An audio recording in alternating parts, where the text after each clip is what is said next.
Magandang oras sa mga ka-art lover, mga kabuksing. Singit lang natin tong balita tungkol sa bagyo dahil napakarami talagang napirwisyo at nabiktima nitong bagyo ng mga ito. Super typhoon na naman daw. Parating na ngayong Biyernes tatama sa Pilipinas at ito'y tinatawag na Super Typhoon Uwan, Uwan or Ulan o Uwan sa Bisaya. At ang unang tatamaan ay gitnang Visayas, andin papunta siyang direksyon ng Luzon. So ito na, nagkagulo na. The local governments in National Capital Region NCR are now gearing up for the impact of the potential super typhoon. Kahit nga si PBBM kahapon ay nagsasabi na meron na namang darating daw na itong ang super typhoon. At huwag tayong kumpiyansa kasi alam naman natin ang nangyari sa Cebu. So ito, tuloy-tuloy ang paghahanda ng lahat ng Metro Manila LGU, Zamora told GMA Integrated News. Ay grabe. He said the LGUs in NCR are pre-positioning rescue equipment and relief goods. Yan ang maganda.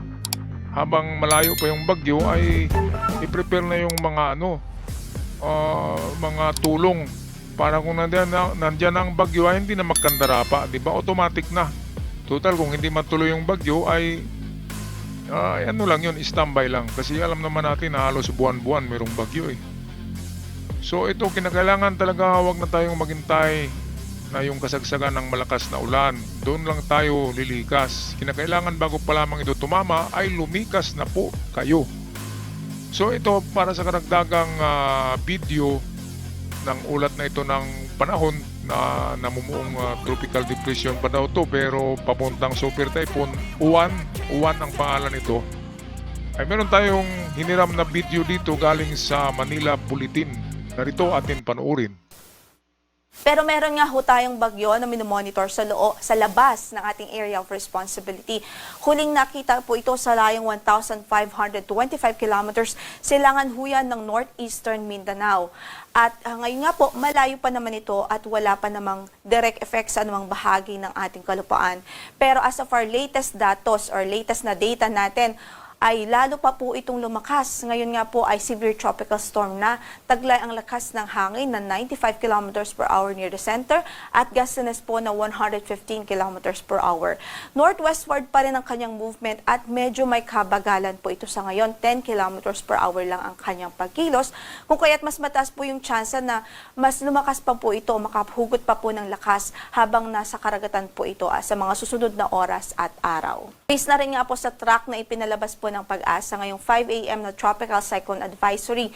Makikita nga po natin na generally northwestward ang kanyang magiging movement sa mga susunod na oras at araw at pwede pong pumasok ito sa ating area of responsibility by Friday midnight, mamaya hong midnight o kaya naman ay bukas ng umaga o Saturday morning. At once na pumasok po ito sa ating papangalanan po natin itong si Bagyong Uwan. Yan po ang kanyang magiging domestic name or local name. At nakikita nga po natin in terms of intensity, mataas yung chance na pumasok po siya ng as typhoon. So malakas na po agad itong bagyo sa pagpasok pa lang ng ating area of responsibility. At habang nasa Philippine Sea siya sa mga susunod na araw at oras, ay mataas din yung chance na mag-further o lalo pa po itong lumakas at pwede pong maging isang super typhoon habang nasa Philippines siya bago pa man mag-landfall sa atin. So in terms of landfall point po, nananatiling mataas ang banta dito po sa northern at central Luzon dahil dyan po nakikita kung saan ay pwede pong mag-landfall itong si Bagyong Uwan o magiging Bagyong si Uwan. Pero kailangan po nating alalahanin na as long as nakapaloob po ang inyong lugar sa tinatawag po nating probability cone, ay ibig sabihin posible pa rin hong dumaan sa inyo ang sentro mismo ng magiging Bagyong si Uwan.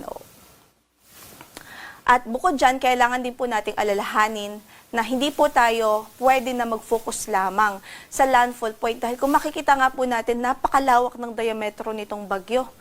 yung kanyang radius nag-extend po up to 400 kilometers from the center. So kung ipoproject po natin ito habang lumalapit sa ating landmass, halos buong Luzon at malaking bahagi ng Visayas ang apektado nitong bagyo. So expect po natin meron tayong itataas na mga signal sa halos buong Luzon at malaking bahagi ng Visayas sa mga susunod na araw. At magtataas po tayo ng signal as early as mamaya o kaya naman ay bukas ng umaga sa eastern section ho ng Luzon at eastern section ng Visayas. Kaya't patuloy tayong mag-antabay sa magiging updates ng Pag-asa, matinding paghahanda ang ating iminumungkahi sa ating mga kababayan, lalong-lalo na sa magiging maapektuhan ng mga lugar.